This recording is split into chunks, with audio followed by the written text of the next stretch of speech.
Hello there. Hey, Alex. Yes, Blarg. I don't like daylight. I don't like the summertime time because it makes me have to wake up in the dark half the time. And like the extra hour of like the sunlight being pushed back doesn't do anything for me. Like it's just no. If we can keep it how winter time is all the time, I'd be very happy. Anyway, so we got a couple inks today. It's actually, I just looked, I'm just like going in order unless I get new inks. So, what's the ones we got today? Okay, we've already done a bunch of those. Oh, hey, we're further deep into the box than I thought we were. Interesting. Probably because I paused so long, but we got two inks, and I think one I had misspelled. So we got Papier, Plume, Samhain, and Rohrer and Klingner Verdigris.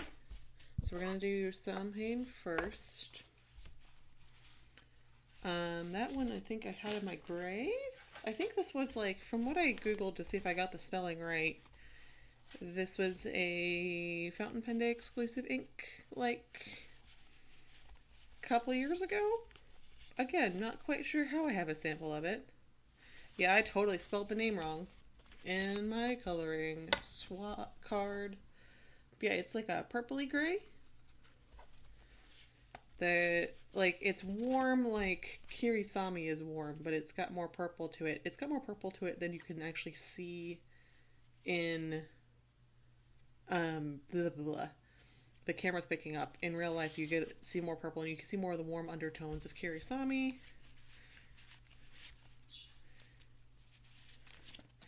But it's like a warm purpley gray, unlike where is it? Earl Grey, which is like a cool purpley gray. It's very weird. This actually, the colors match much more on with the webcam than they do in real life. In real life, this is way warmer and more purple. But yeah, I'm gonna spell it right in my swabs. I think this is because if I remember correctly, this came, like the label fell off and I had to weirdly read it or something. There was like some weird label situation when I got this, because this was from a friend. Or a Secret Santa. One of the two. I don't remember which. Getting all the stuff out. There's like extra pen parts in here because I also cleaned some other pens. This is my general drying bowl with the paper towel. Do I have everything? Yeah, you can see my little Esterbrook purse pen and the nib and like parts of my Jonathan Brooks custom. Which ironically were my two sparkle inks that I had inked up were in those two. And then it's like, oh, my current ink got remarkably less sparkly when those ran out. So I was like, I think I'm overkill of the sparkle inks. I should cool it. And then it was like, oh wait, my sparkle inks then ran out. And I'm like, oh, well, no, we're not overkill on the sparkle inks. Or getting all the rest of the pieces from over there. Stuff everywhere.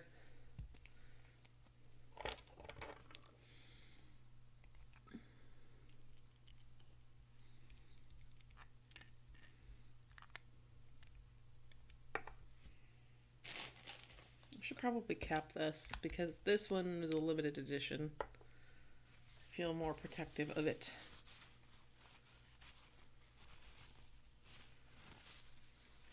Okay.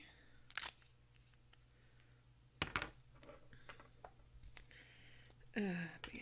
Now, what I learned actually, going back to the daylight savings time rant. So in college, I studied abroad in Ecuador, and they don't do daylight savings time, and that's when I learned. Like they don't like switch times at all. So that's when I learned that the standard time for people who don't do daylight savings time is the one that's in the winter, which is the one I've always preferred. So I felt very vindicated when I learned that. But yeah, what happened was it was spring semester, so when we got there, we were only off by an hour, because where I was in Ecuador was actually in Central Time.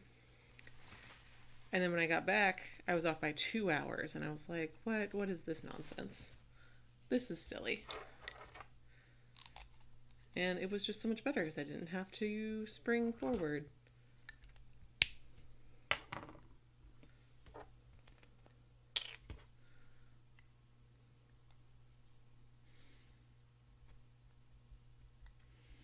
Yeah, it'll just like, and I never really totally adjust to the spring forward. It always just feels like Blarg until you hit the fall. And then it springs back and I'm like, oh good, back to normal. It's like, there's no, like, I just don't really fully adjust. And it's just like, well, this is stupid. We do this, and it's literally the outdoor industry. It's like a lobby because people are out and about more in terms of like spending money and like at shops and stuff. When it's lighter out later, like I heard someone did like an actual analysis on this at some point where it was like literally like it's an economic lobby to keep daylight savings time.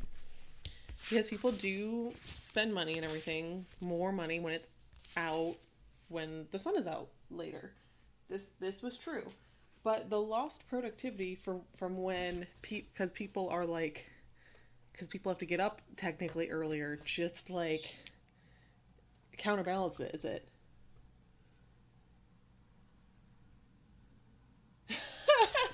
That's really funny. It's like, oh, we went. It was only technically 19 minutes, but it was 80 minutes. That's super funny, actually. Oh, I also feel really bad. I mean, it also sucks. It's hit me more how much it sucks this year. Because this year, like last year, technically I was tutoring at this time, but it was like I had just gotten hired, so that I didn't have that many students yet, so it didn't really affect me that much. This year, so my work week is Saturday through Wednesday.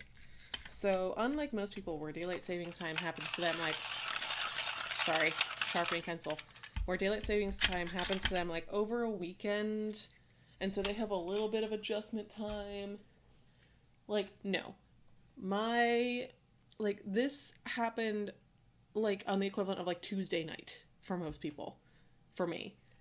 And it was, and like Sunday is also my busiest day, so it was like, oh, you get to wake up an hour earlier for your busiest day. Like I work like 10, 11 hours on Sundays, and yeah, it was just like, this sucks.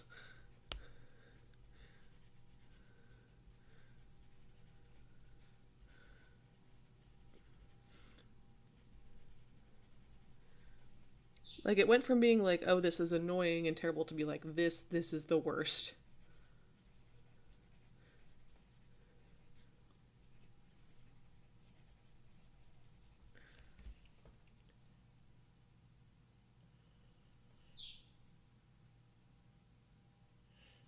That's actually really funny. That you're just like, I didn't realize that was what happened. Like, because you don't.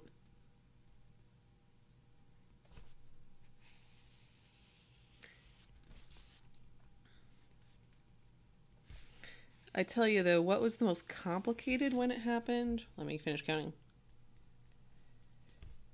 Was, so I used to be like super into this online Harry Potter knitting MMO RPG. I'm still casually involved, but like nothing like I was like through college and grad school. It was a lifeline for me. But so you had to turn in your projects, like it, like each like each like month, you had a month for each class.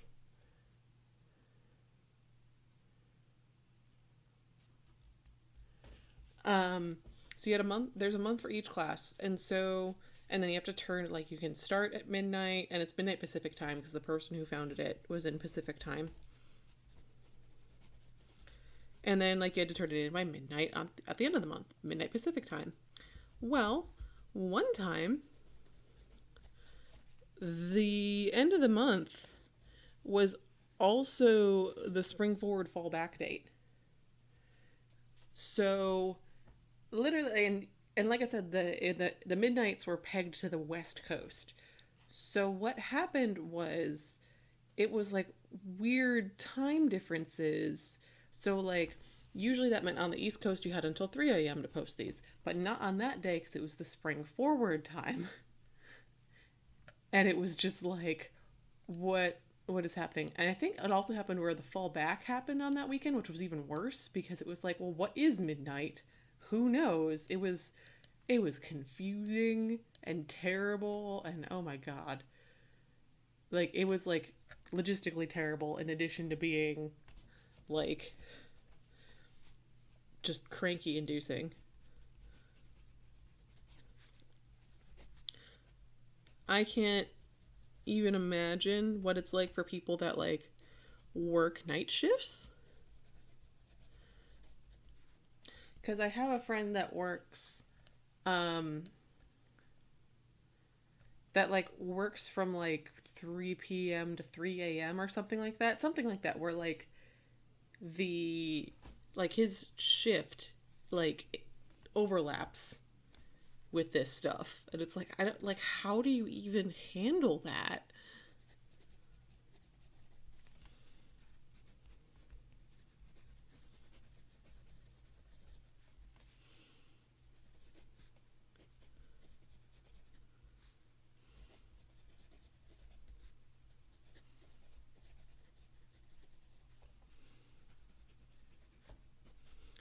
It's just unnecessary headache, these time changes, for marginal business returns of increased sales. And like the outdoors lobby. It's just, ah.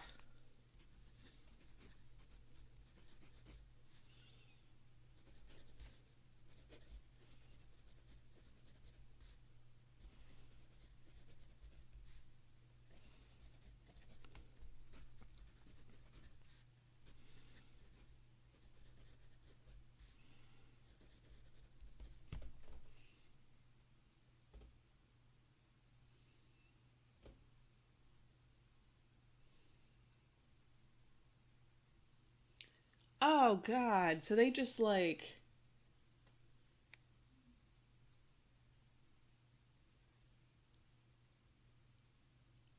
so it's like basically you have an extra hour in the fall that you have to work to make up for the loss of hour. So I guess you have a shorter shift that day? It's just so strange.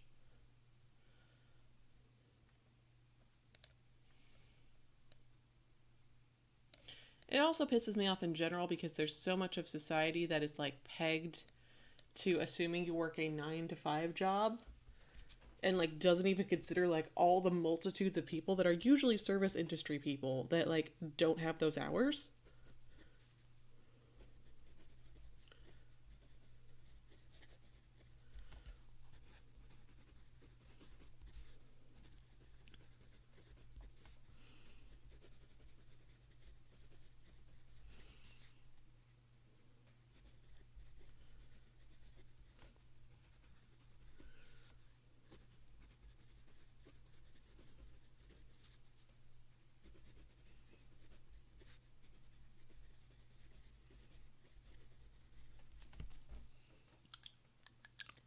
Uh,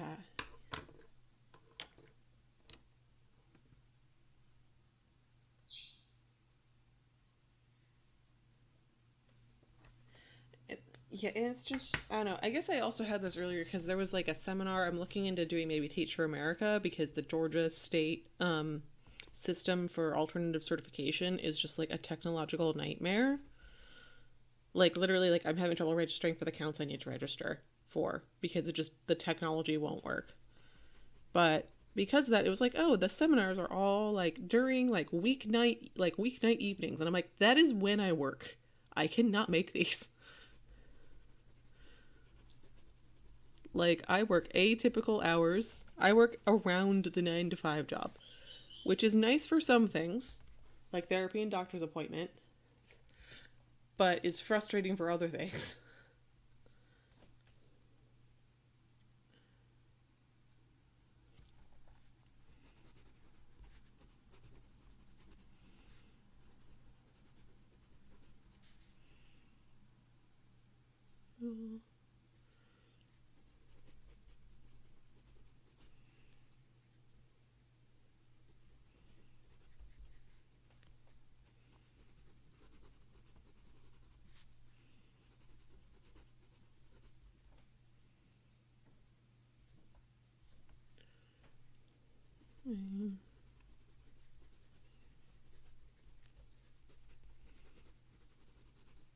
So I'm reading about this and I'm like, I know the state is trying to take over the airport, but I don't know why. Like, I don't understand why it's moving to do that.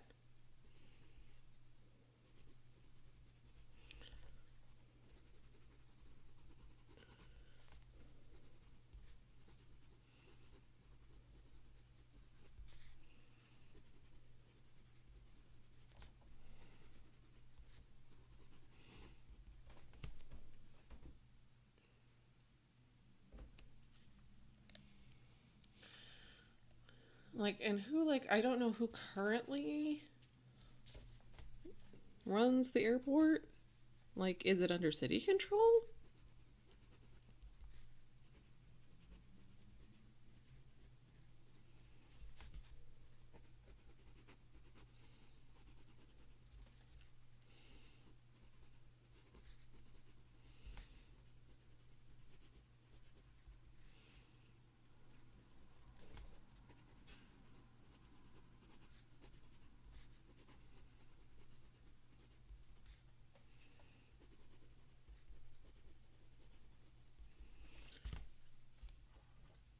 Um, I guess there was a contractor. I think that maybe the city of Atlanta manages it. I'm really not sure. Because I don't know, it seems like they're just tired of, like, the city getting all the credit for the airport. I really don't understand this.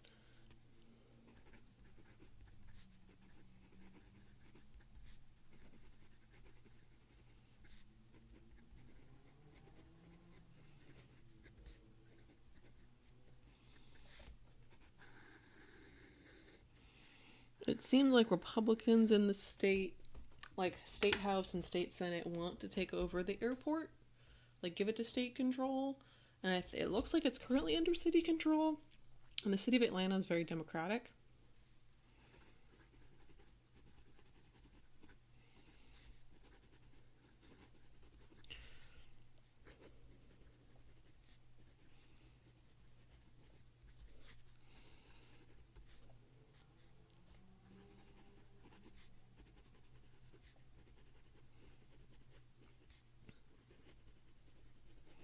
And it looks like they're using, like, recent bribery scandals that are going through City Hall for the previous mayor, I should note.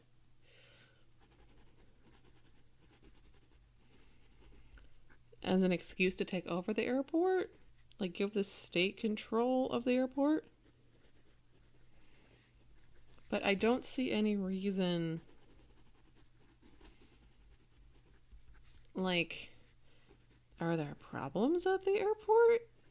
There was that one blackout, but that was Georgia Power's fault, not the airport's fault.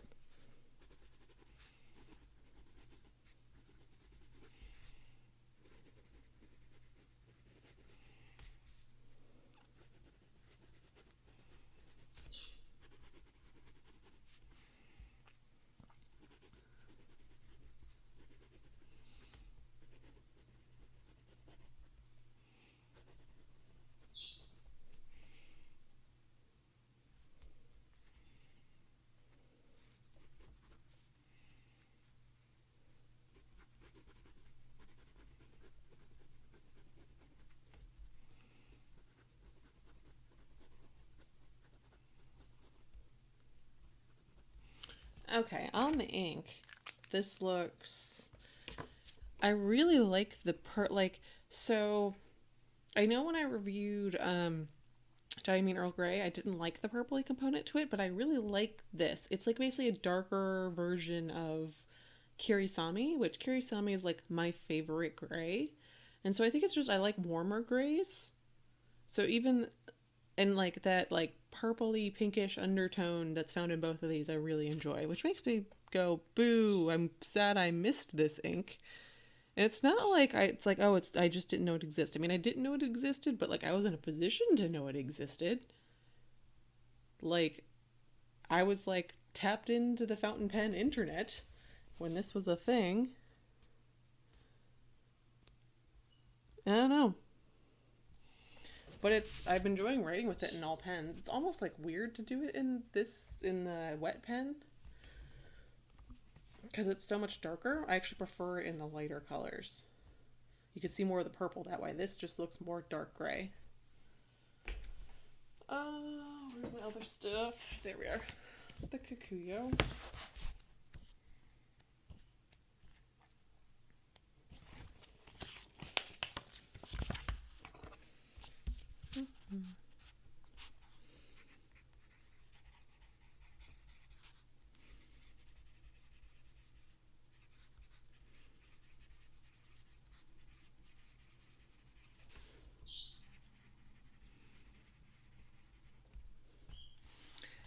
Choo-choo.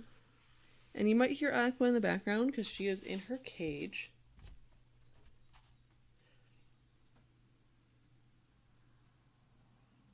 Yeah. Yeah. I'm sorry I've converted you to this one, Alex, because it was it was a limited edition ink 2 years ago. So I don't know how you'll be able to find it other than eBay or someone very nice.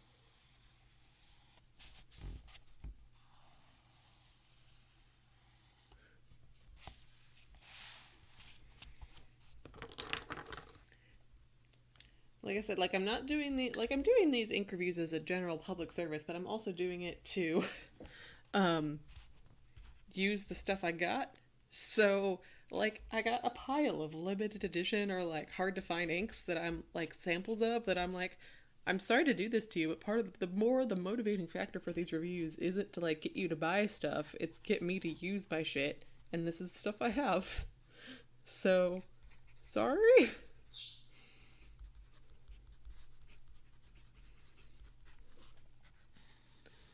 Like I said, it basically is a darker version of Kirisami. Maybe I should put disclaimers up oh, these are discontinued. This is a discontinued ink. I'm apologize for making you fall in love with it. I did the same thing to 8-ball pens a couple months ago. He was like, oh, I really like that ink. And I'm like, I'm sorry, it is only available in France. And he was like, well, damn. So,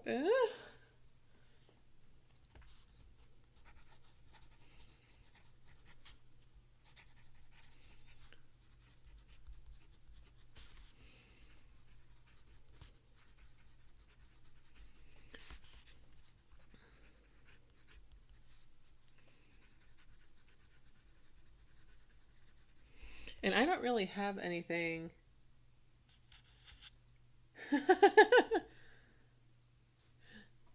Content warning, discontinued rare ink. I mean, I kind of did that a couple weeks ago when I did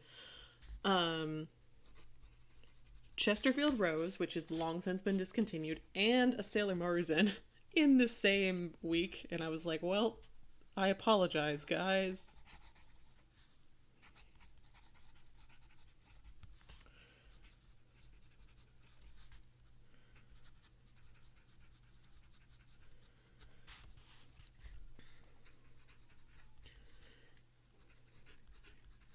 I mean, even last week, or not last week, but Thursday was last week.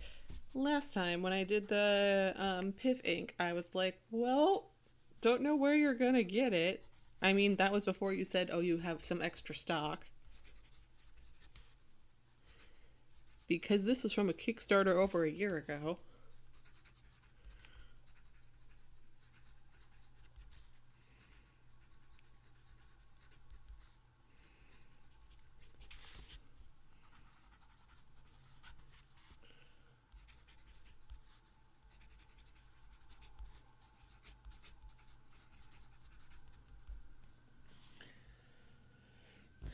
But I agree with, well, one of the reasons I do them and actually post them is because I've had this issue more with nail polish than anything. But people are destashing stuff or selling stuff, and I want to look for swabs or reviews of it.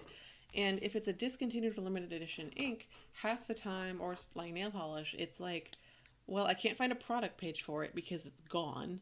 So I'm looking for like things that were preserved in reviews. So this is helpful for people that might be finding it on the secondary market.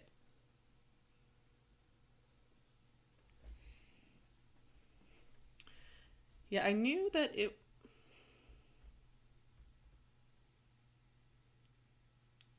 Yeah, because I know, like, it was basically a year ago since it closed because it closed right before Baltimore last year. I remember that distinctly.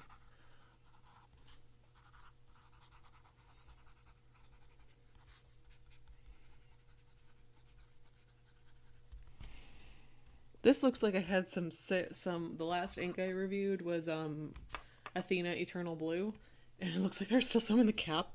Whoops, that tainted the first half of a letter.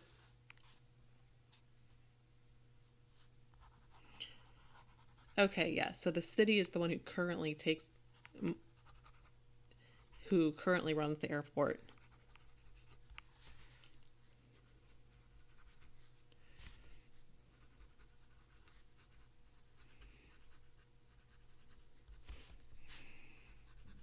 And I'm with the city on this one. This is like the Atlanta airport is one of the most efficient I've ever been in. Like they're really good at moving a shit ton of people. So I don't know why the state feels the need to take it over.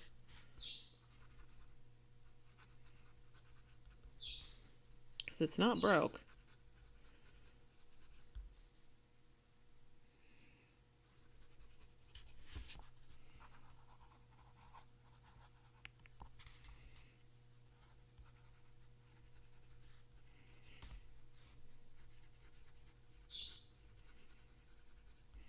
Maybe they're tired of Democrats getting all the credit for it. I really don't know.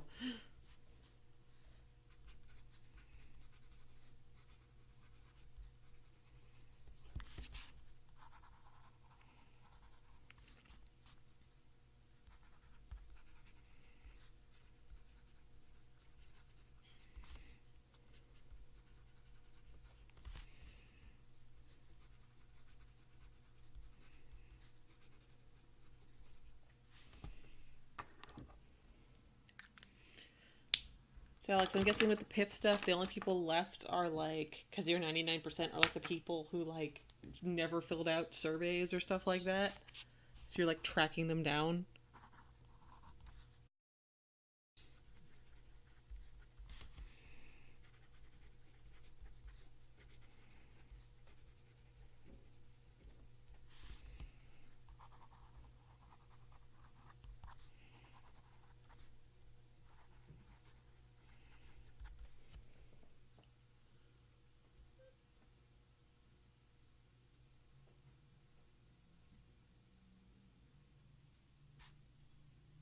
Okay.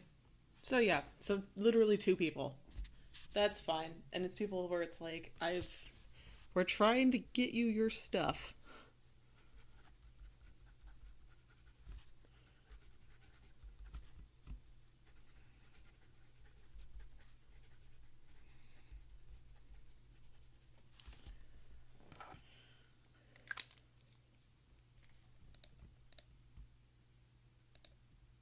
Okay. So far, I'm really liking this ink, and I'm like, damn, I'm sad I missed it. Like, I didn't really need it.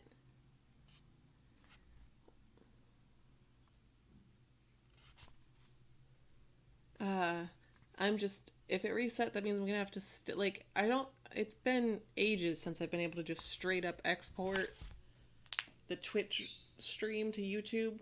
I've like every week had to download it, stitch the pieces together, and re-upload it, and that's just so irritating because the Twitch export is one button. The other ones are a long process that take quite a bit of time actually to do each step, and time and computing power. Like I can't really use my computer during it, otherwise it takes even longer. Yeah, I'm really regretting that I missed this one. Oh well, it's too late now. And I don't really need it because I do have Kirisami, which is close enough. It's not really that close, but it's better than nothing.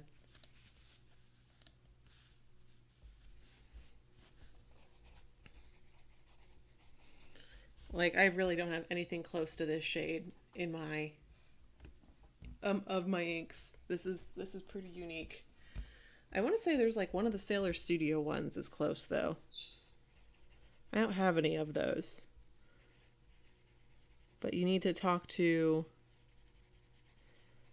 one of the people with a lot of inks. So I have a decent amount of inks. I don't have a shit ton. But like Jessie would probably be able to find you a good match for this, especially because Jessie is a purple ink person. So she definitely has this and a lot of purples to compare it to.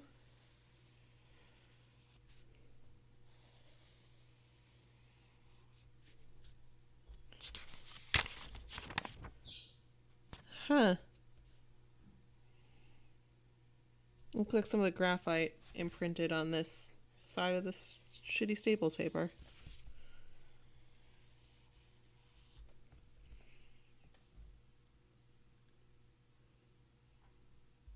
Yeah.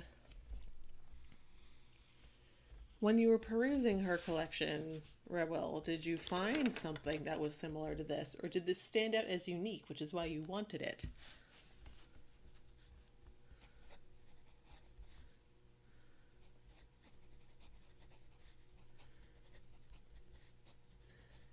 Interestingly, this is already coming across as far more gray than purple on the shitty paper. Silent Corduroy is a great one. I have that one.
Okay. OG Krishna pencil is something I had also kept my eye on. But yeah, then they changed the formula and it's nothing like it. Yeah, this is like... No, Hippo Purple is more brown than this. This is the color I imagine hippos being. But probably not what they are.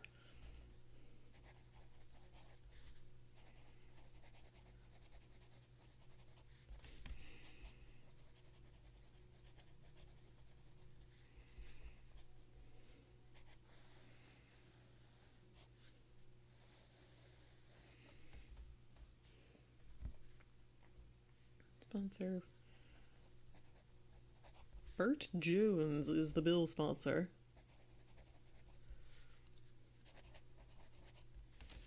I thought it said Butt Jones for a minute there, and I was like, wait, really? No. Bert Jones.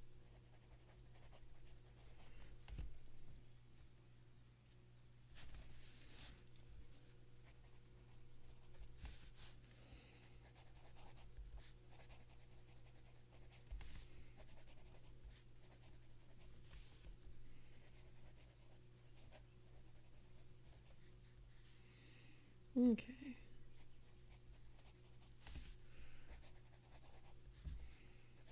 But I do want to say that Jessie recently got one of the Sailor Studios that is in this same sort of weird purpley gray category. I want to say it's like 1, 2, 3 or something.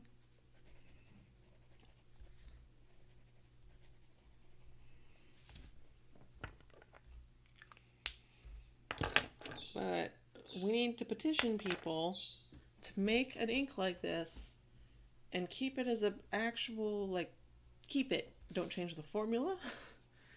Don't make it special edition. Just keep it out there. Please. Because it's very pretty. And again, I'm shocked at how much the gray is showing.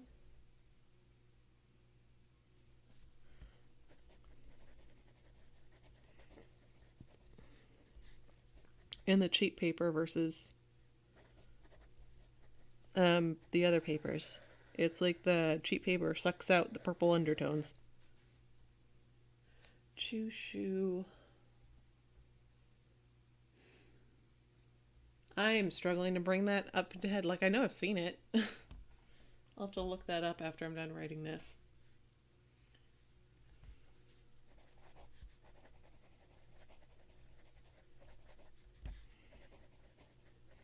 But what I'm gathering on the Georgia politics end is that this state takeover of the airport bill is like a proxy fight between Republicans and Democrats in the state. Which I don't really like. It seems like a weird thing to latch on to, but okay. If that's what you want to do, state of Georgia.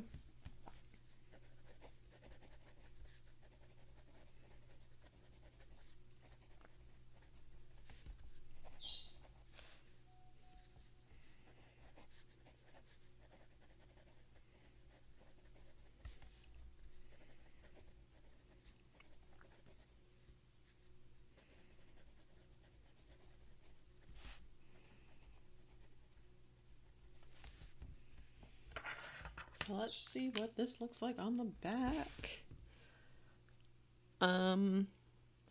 Feathering is not great on this one. This will not be your anti-feather ink on cheap paper.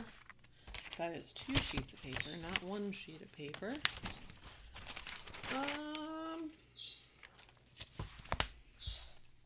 Yeah. It's not great in the wet pen, but the rest it's fine.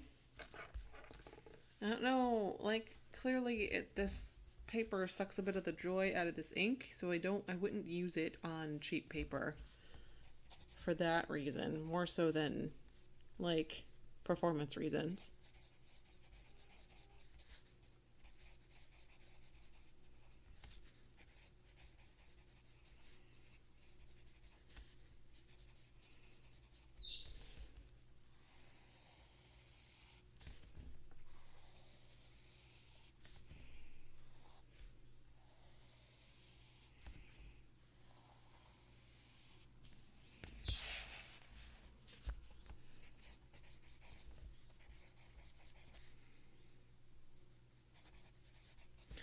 Okay, and then last we got Rhodia. Good old Rhodia.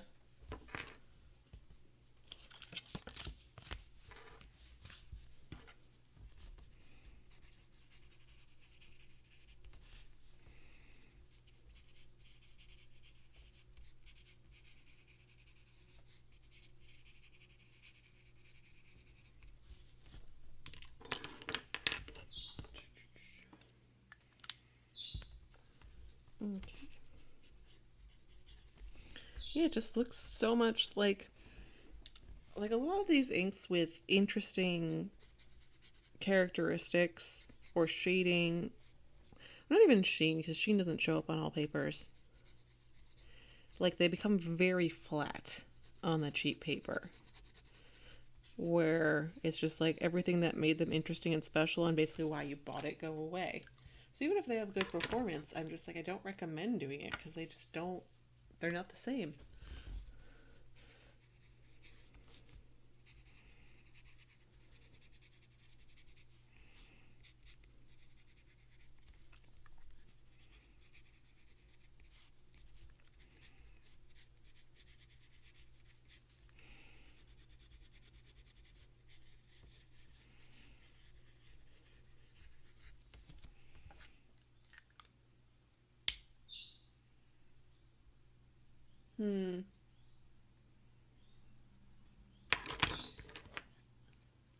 So you do have some of the Peace Purple Grays out there existing, but it's not the same sort of ratio.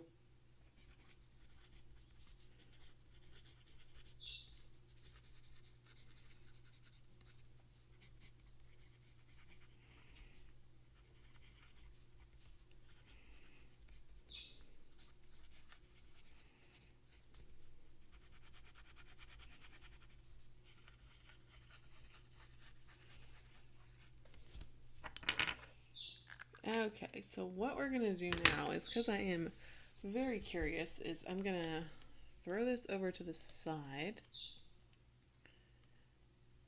and do a window capture, and we're gonna do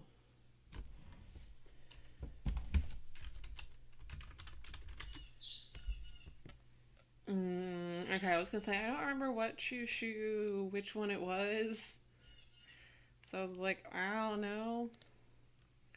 Oh yeah, no, that's way cooler. Like, it has the purple, but yeah, it's the warmth of the Samhain that I like. So that's, yeah, that's not going to do it for me, folks. Let's look at other. See if we can get swabs. Okay. Yeah, it's just touch cooler.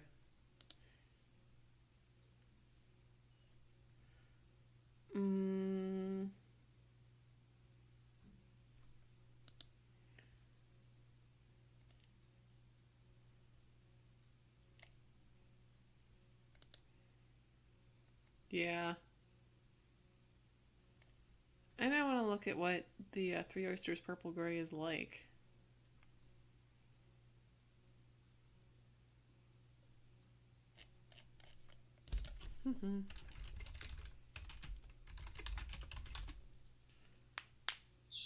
That is an oyster. The image syrup. Yeah, plum gray was deeper. Oh yeah, that's like straight up purple. That's not. That reminds me of. What does that one remind me of? I'm looking at my thing, but that's like straight up purple gray. Let me look in here. That's like. Those are too warm. I definitely got one that's like that though.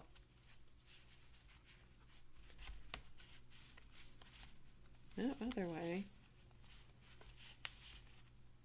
It's a little bit like brown pink. I want to actually say it's like diamine grape, which I know is in here somewhere.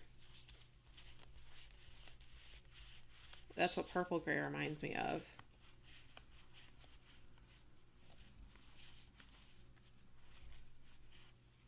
No, that's a little bit too red.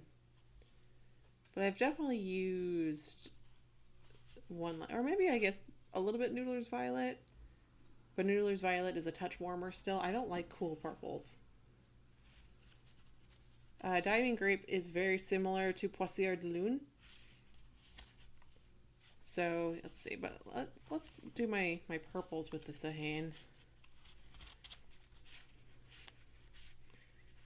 It's brown pink is kind of close. Again, the gray comes through. We're gonna axe this. The gray comes through much stronger on the webcam than the purple. So I'm looking at it with my two eyes, and I can say they're actually kind of similar.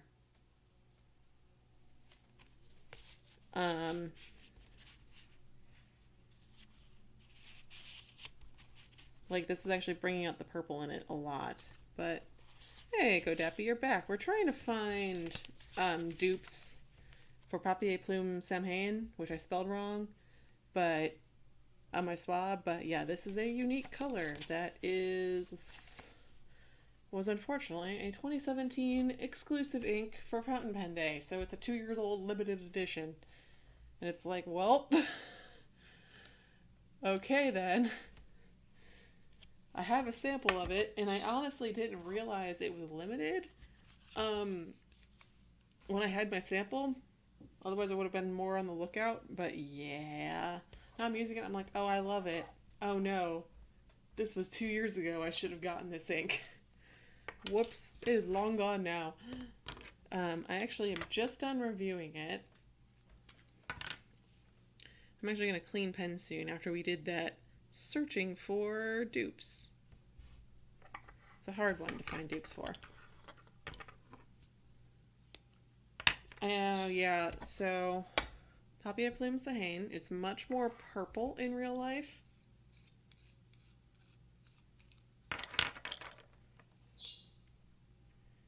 It like the purple doesn't come across on the screen very well, or my webcam doesn't pick it up.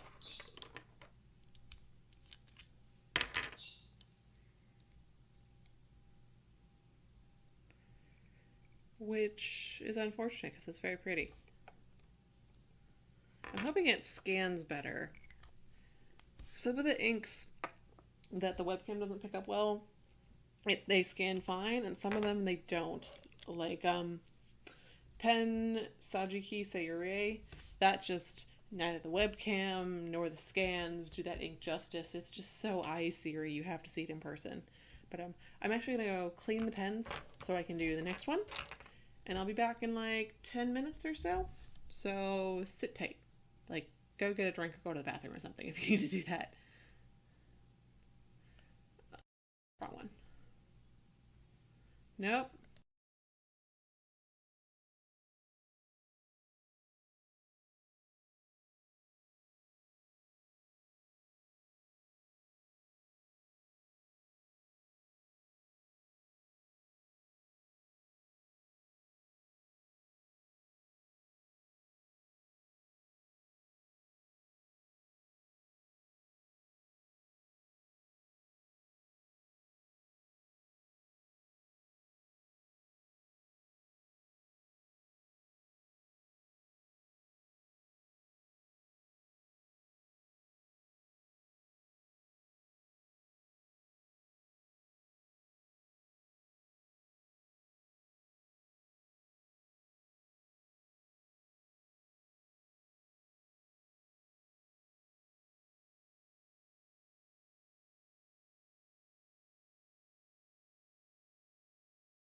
Okie dokie, I'm back.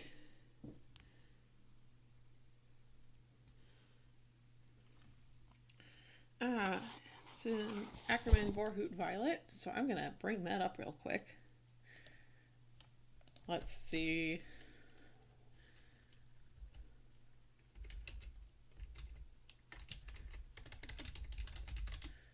See what that looks like.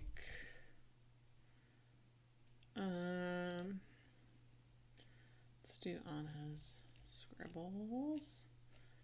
Can load. That's not a terrible comparison. Again, slightly more purple.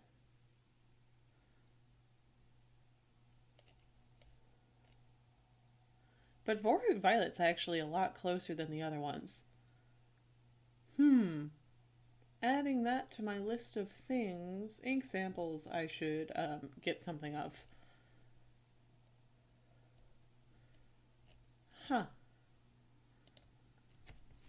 Okay, so the next one we have is...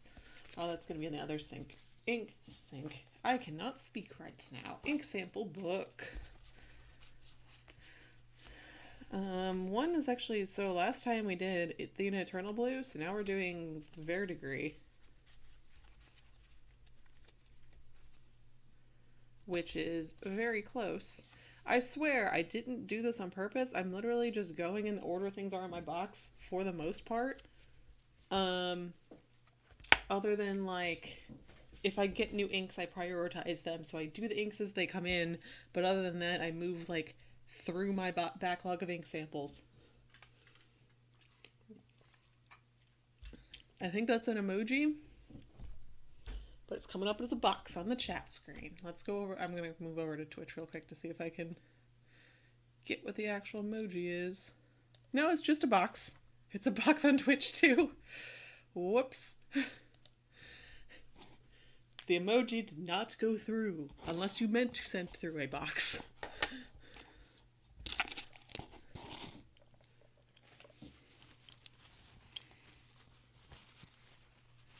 Yep. I cannot see it. I can't see it on straight from Twitch. It must be like an iOS one or something. Something Twitch does not... Oh, tofu. There we are. See, Rebel, when you sent it, it's fine. If that's the one you did send, you sent your version. I don't know. Sometimes emojis bork. Like, I've definitely sent stuff to my mom because I have a slightly different emoji set than she does. Because, you know, phones. And she's like, well, that's great. I could see that you sent a bunch of emojis, but it's just all boxes for me. And I'm like, that's cool. Let me send you a screen grab of what I actually sent. I don't know. It's like, technically emojis are standardized, but not really.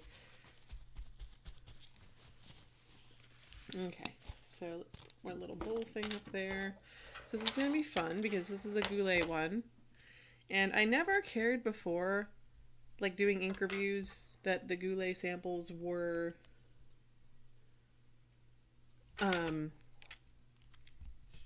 2 milliliters, because honestly, like when I was just buying ink samples for me to try out, that's more than enough for a couple fills in a pen for me to personally see if I want to buy an ink or not.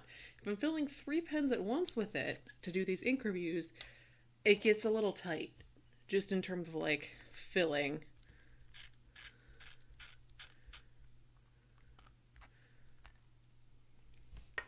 So now I understand why people are annoyed that Goulets are 2 milliliters.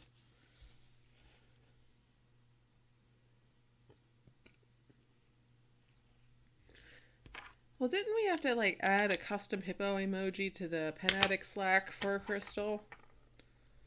And it was like the Fantasia dancing hippos.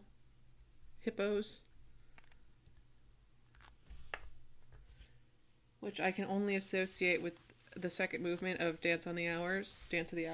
Like like it just immediately starts playing in my head when I see those hippos. Because Fantasia is my favorite Disney movie, and it's one of my favorite movies, period. And yes, it's been like that since I was a small child. I have always been a huge fan of Fantasia. Because I'm a weirdo. Like, small child, what is your favorite Disney movie? Fantasia. And it's just like, okay. Sure, small child. Wasn't expecting that. Okay.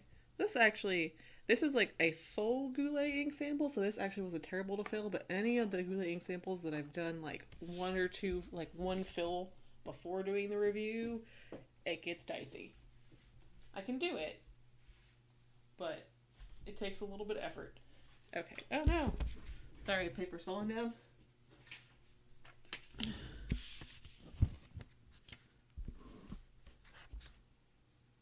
Yeah, that's Night on Bald Mountain.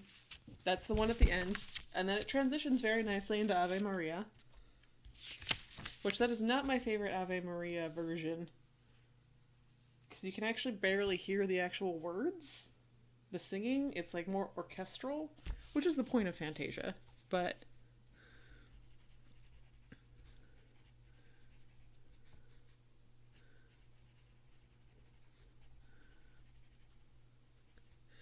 the imagery is also really boring with Ave Maria, and it's at the end, and so it's like it's almost like a letdown after the excitement of the rest of the film.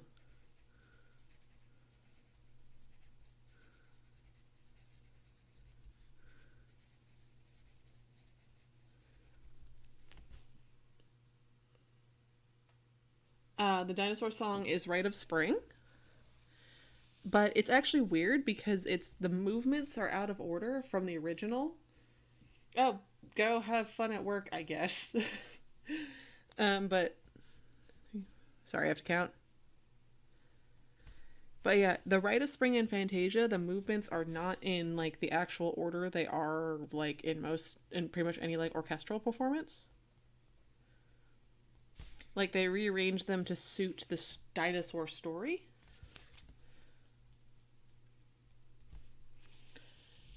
Which is fine, but like I said, I have been obsessed with Fantasia since I was a small child, and so that is the version of Rite of Spring I am used to, is that order that the movements are in. And so when I hear like the actual Rite of Spring, like the order that it's like was originally like meant like written in, I'm just like, no, this is wrong. Like I'm only capable now of just like it's almost like a completely different piece to me.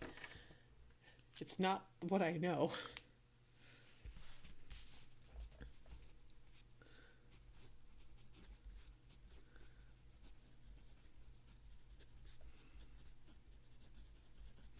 Oh, this is very nice.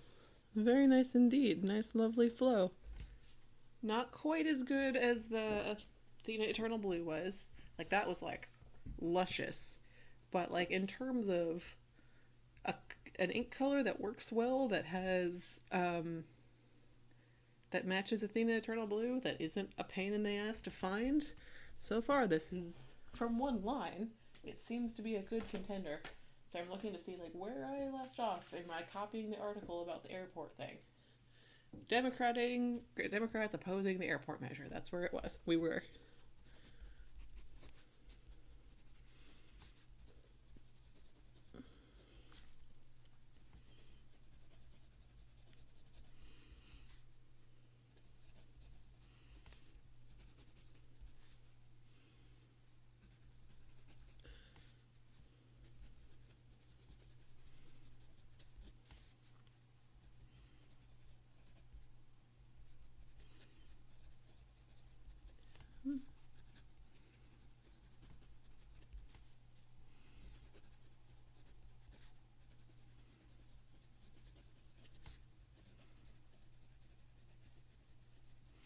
But yeah, back to Fantasia.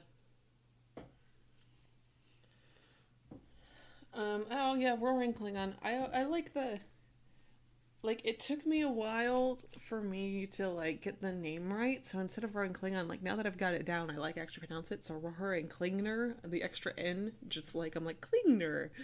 It amuses me.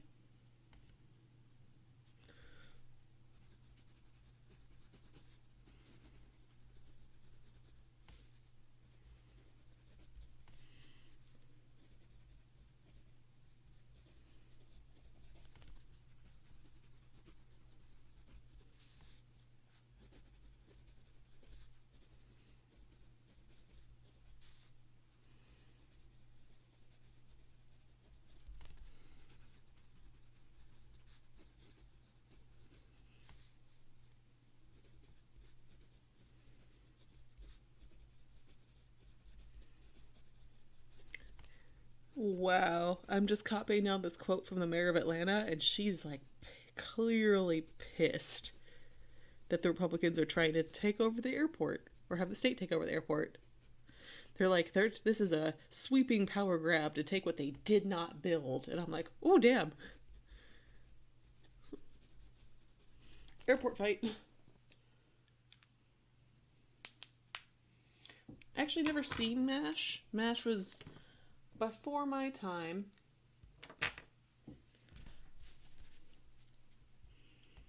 By quite a lot.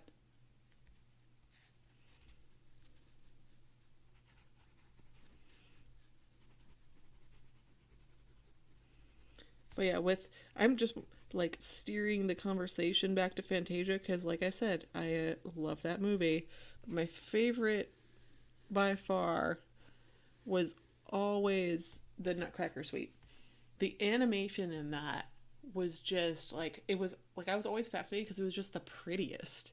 Like the animation that, especially like the fairies and stuff, is just like astonishingly beautiful.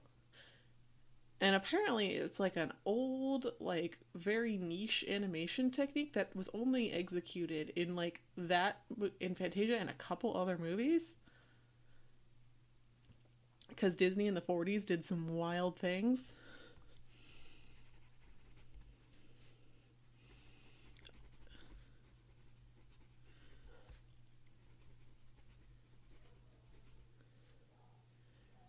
I would love for like an art movie or like indie movie, something small, I guess, because I don't think a big studio would go for reviving an old school technique.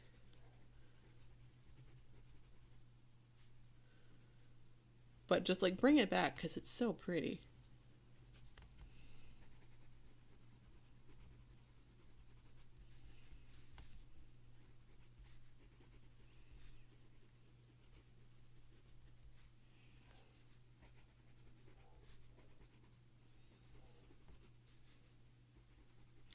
I think that's also why I don't like Fantasia 2000 as much, because the animation isn't as pretty.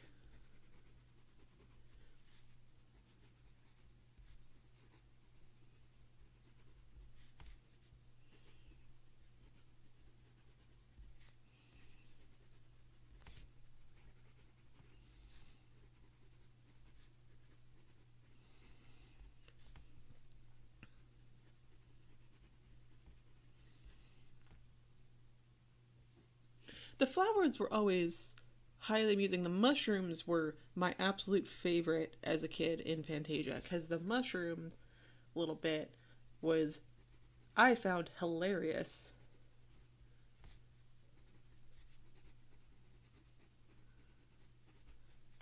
When I was a small child, but I was always fascinated by like the fairies and especially like the snowflake fairies and the fall fairies, and it's just like I said, all that animation was just super gorgeous. And it holds up as being super gorgeous animation. Like I didn't put it together. Well, I knew it was visually appealing as a kid. Because I just loved watching like the transition from the fall to the winter scenes where like the frost goes on the flowers and the, well, not on the flowers, on the leaves. Just mesmerizing. Also, this ink is very lovely, great flow, do enjoy. I see why people recommend it a lot.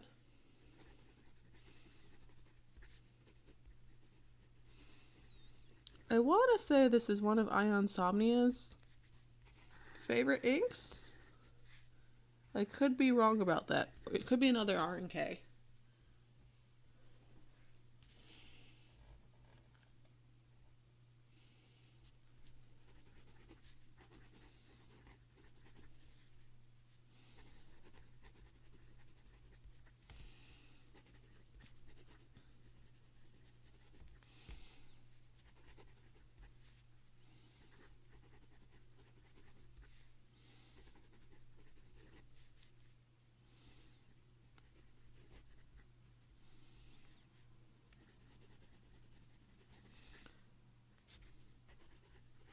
You know what I'm reflecting on as I'm sitting here writing with an R&K ink is that R&K ink doesn't seem to get much buzz. Like, they're not like always like a hotness. Like, people aren't like constantly falling over themselves for R&K inks, even though their inks are really damn good, and they've got some just like real good ones.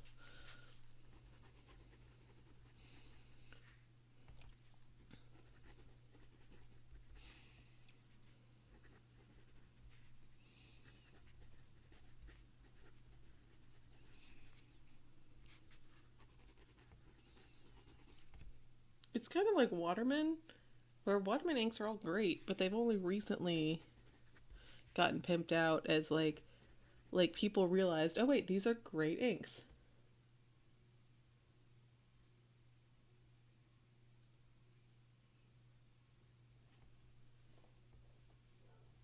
Aubergine did get a bit of notice, that's true, because that was a limited edition.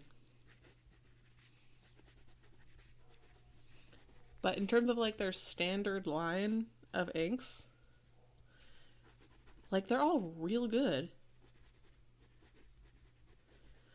And yet people are like, Robert Oster this and Sailor that, and you know.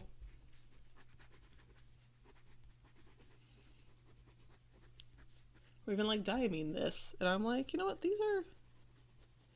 these are super slept on. Same, Diatramentis is kind of the same way, where it's like they have a ton of really good inks, and yet just nothing.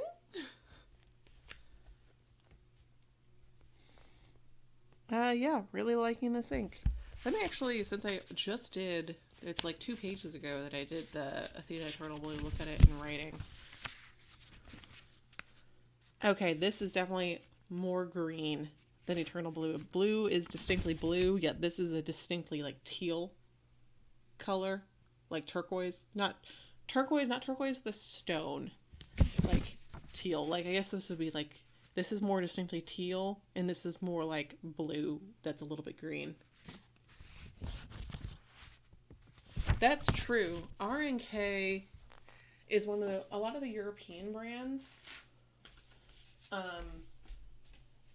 are stupid cheap over in the EU because, you know, EU customs and VAT and all that makes it really expensive to buy anything that doesn't originate in the EU.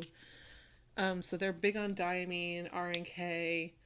I've actually like been a little shocked at how like pissed they are at how expensive the Jacques Herbin inks are. To me, they don't seem that expensive at all. I'm like, oh, €19 for a 50 milliliter bottle. That's bog standard.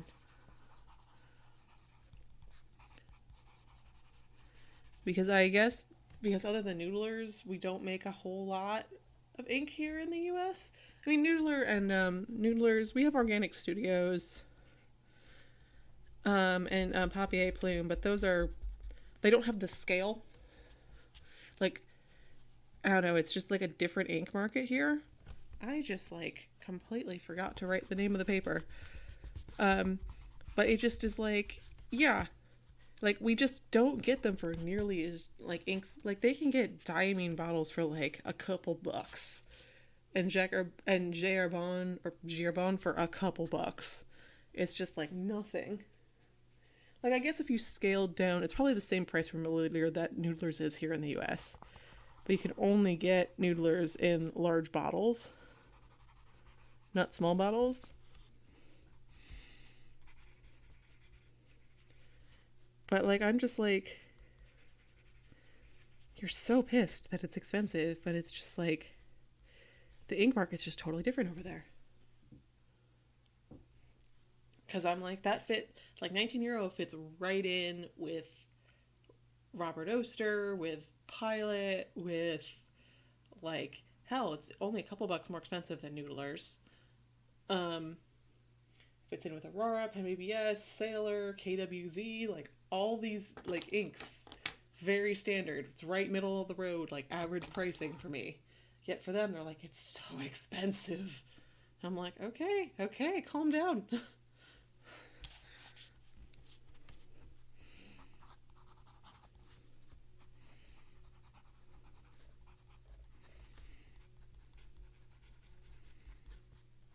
I'm like, that just leaves more Jack Carbone for me, I guess. And also means Jack Carbone should probably try exporting that to like work faster under the North American market because we are not scoffing at the price. We're like, oh yeah, that seems like a normal price, and the inks are great. Gimme.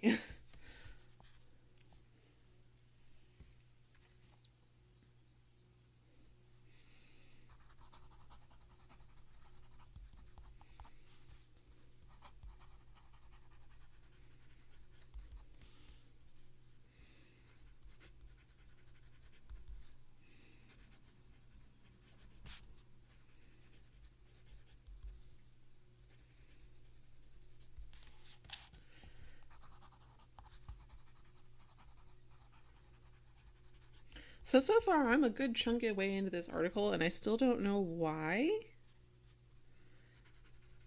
the bill has been proposed for state takeover of the Senate. I can't see a reason. They said it's to protect it from corruption and mismanagement, without any evidence that corruption and mismanagement are happening.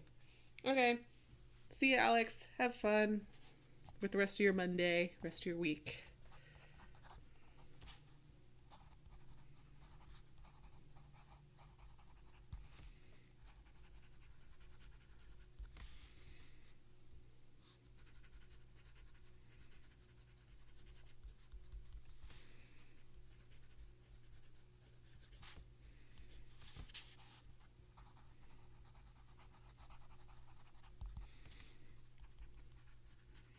Like, that seems to be their justification, is that, well, Atlanta City Hall is too corrupt to take care of the airport, even though there aren't any problems at the airport. There's no corruption at the airport. And the corruption was all in the last administration, not the current one. Like the last mayor. It's all being prosecuted right now under the current mayor.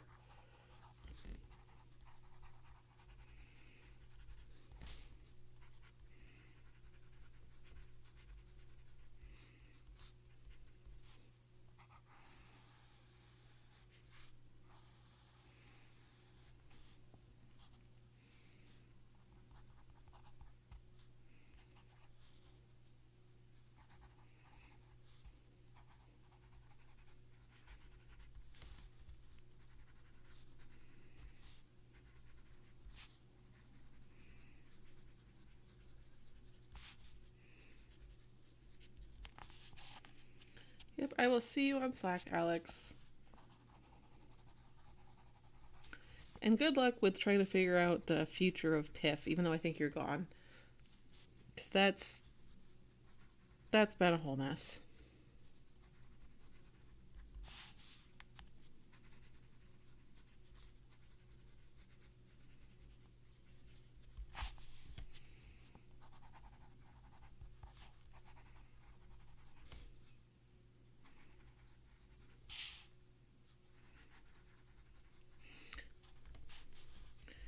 So it looks like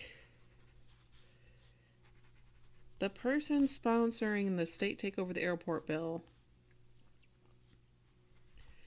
has been appalled by the corruption in the City Hall of Atlanta and saying someone should look into what's going on there, when it's like People are being indicted. Clearly, there's been investigations happening. And what does that have to do with the airport? I'm just so confused. I don't know. I really don't. Because it seems to very much be falling on party lines, but like, there's also Republicans that think it's dumb. And like, the governor hasn't come out one way or the other. Like, it's not like the Republicans are like, yes, go gung ho. It's like, I don't know. It's been more like in the back of my mind. Like, I've just noted that it's going on. And honestly, I picked this article because it said, oh, yes, there's stuff going on at the. I thought it was going to be a summary of like the whole legislative session, but it turns out to be only about the airport bill. Maybe they'll get to the rest of the legislative session after this extended discussion of the airport bill. It's just confusing. Which is why I haven't paid attention to it, because I was like, okay, sure, I guess. I didn't realize it was sucking up so much political, like, time and energy.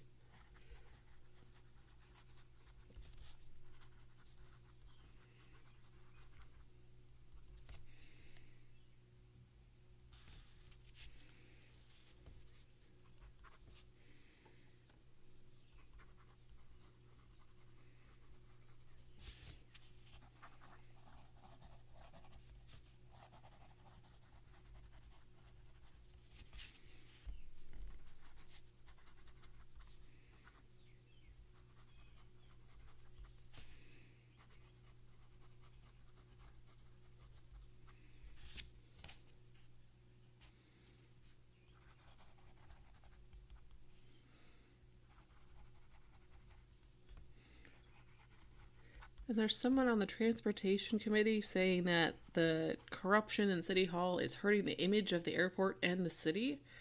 And I'm like, since when do people think about the corruption in a city when they think about the airport?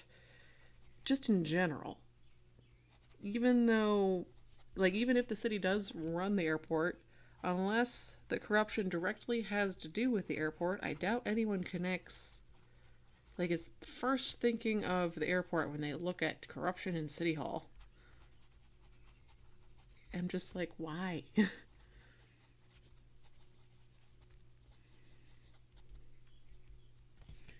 they're saying it's about transparency, not about a takeover.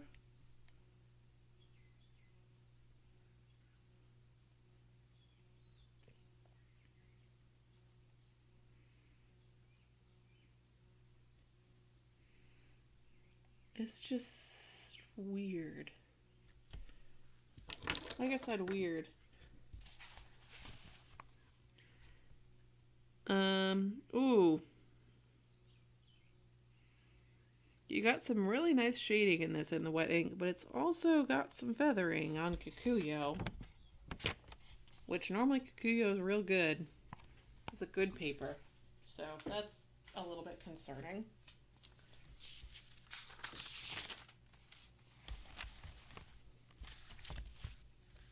See how it does on the shitty paper. That could be a sign that the shitty paper is gonna be a riot in terms of like, oh, how bad can it be?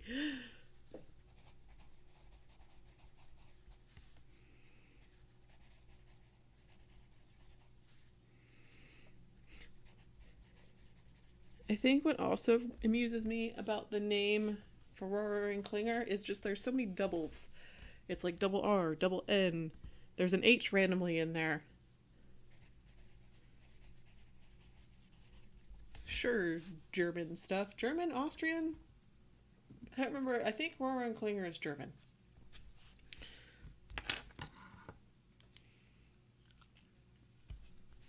What's the Austrian one? Diatramentus is Austrian, I think.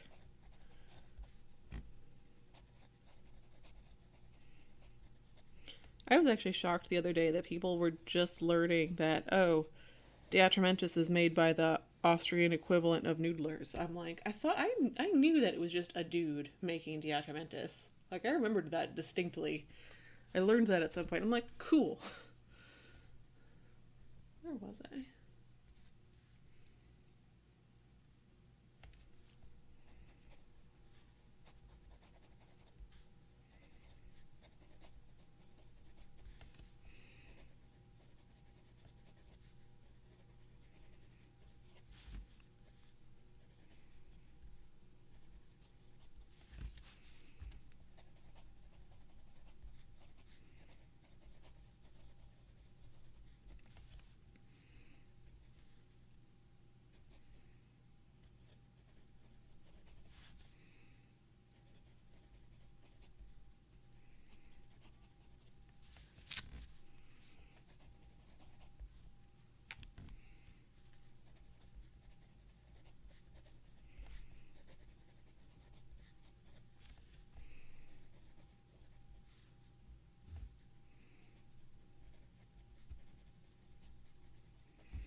Yeah, I was gonna say, I'm like, I think it's German. If I were not being so lazy, I would probably reach over to my rack of ink is over to the side over here on a bookshelf next to my computer. I'm like, I could grab, because I have a bottle of Alt Gold Grun, but that would require effort of reaching over there. I would have to like stand up to do that. That's too much.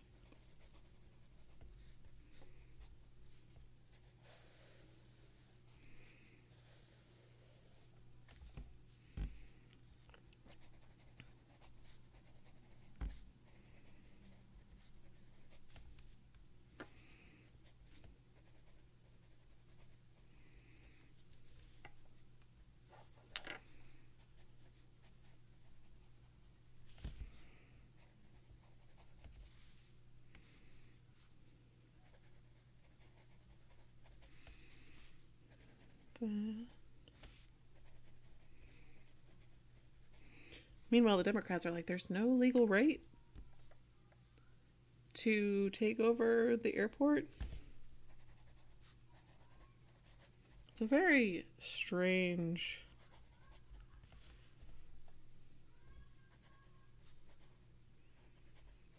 There are like loud small children outside.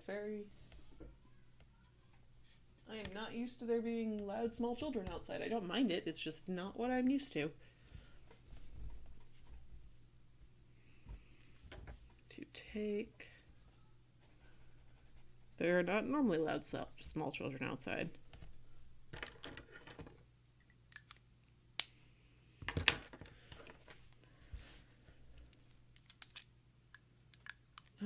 But yeah, it's very strange because it's like the Democrats are like, why is the state expanding power like this?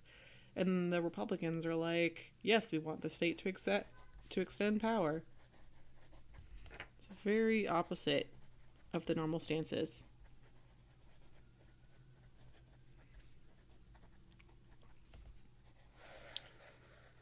Honestly, I'm more just like, why are we bothering? It's not like anything's going wrong. I'm taking that it's not broke, don't fix it approach.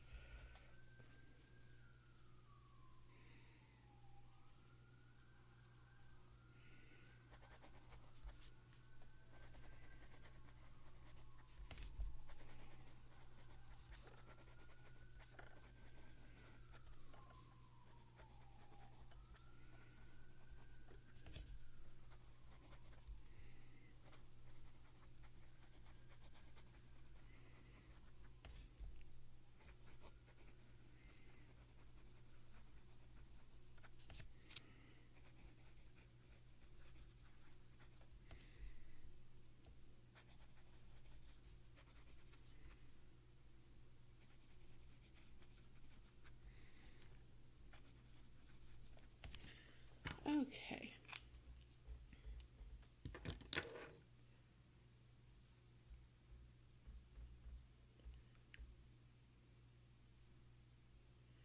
Oh yeah, and there was taking point like state oversight won't necessarily prevent corruption if that's their main issue.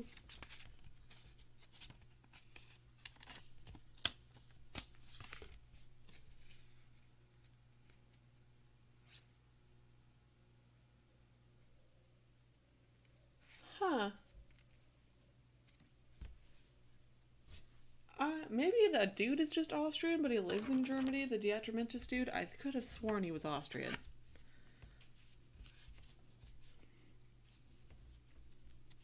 But cool. Thank you for going down that Google rabbit hole for me.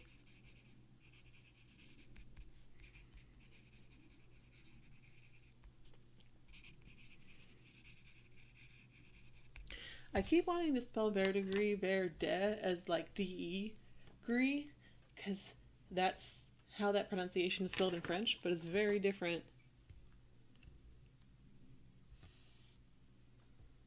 Huh, no bioinfo. I could have sworn recently there was like a picture of the guy that floated around somewhere. I don't remember if it was Discord or Slack or like a link on Instagram or something.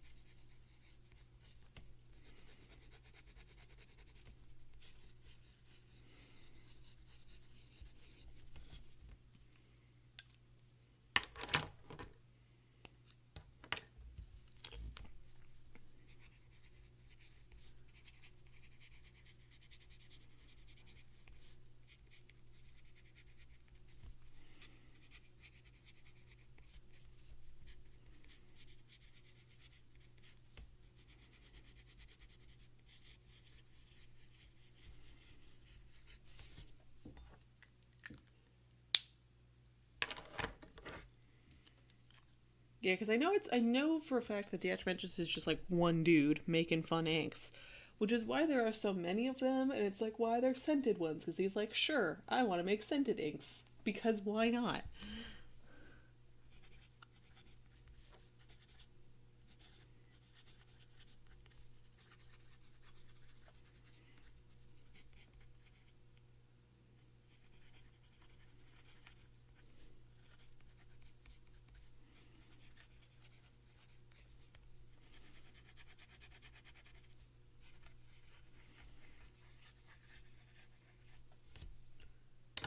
Okay. So yeah, that's really pretty. That's a nice like teal ink. Like I said, it's very similar to Eternal Blue, but this definitely leans green, where Eternal Blue leans blue. And I'm not seeing the sheen that Eternal Blue does. Honestly, I wasn't really seeing the sheen on Eternal Blue when I wrote with it. That might be one where you need to have just a bonkers amount of ink on the page in order to see it. But yeah. Oh, and then this is my last sheet in my little Rhodia pad. So next time, I'm going to be using my dot pad because I'm out of this. And the point is also to use up all this extra paper I have lying around.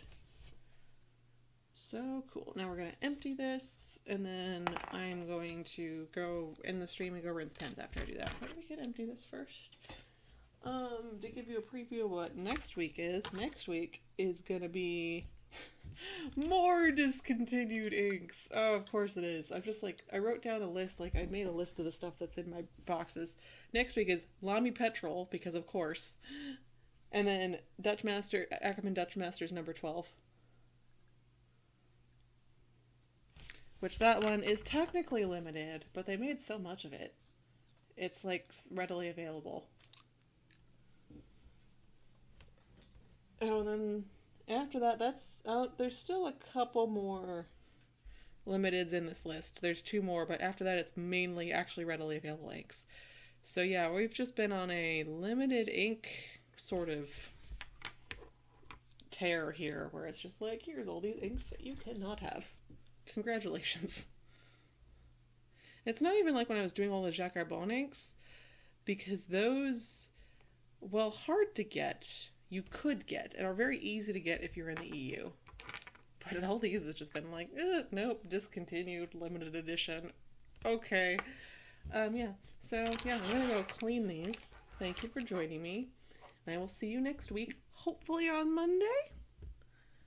But we gotta see how my work schedule shakes out. So, could be Monday, could be Thursday. Yeah, I'll see you next week. Bye!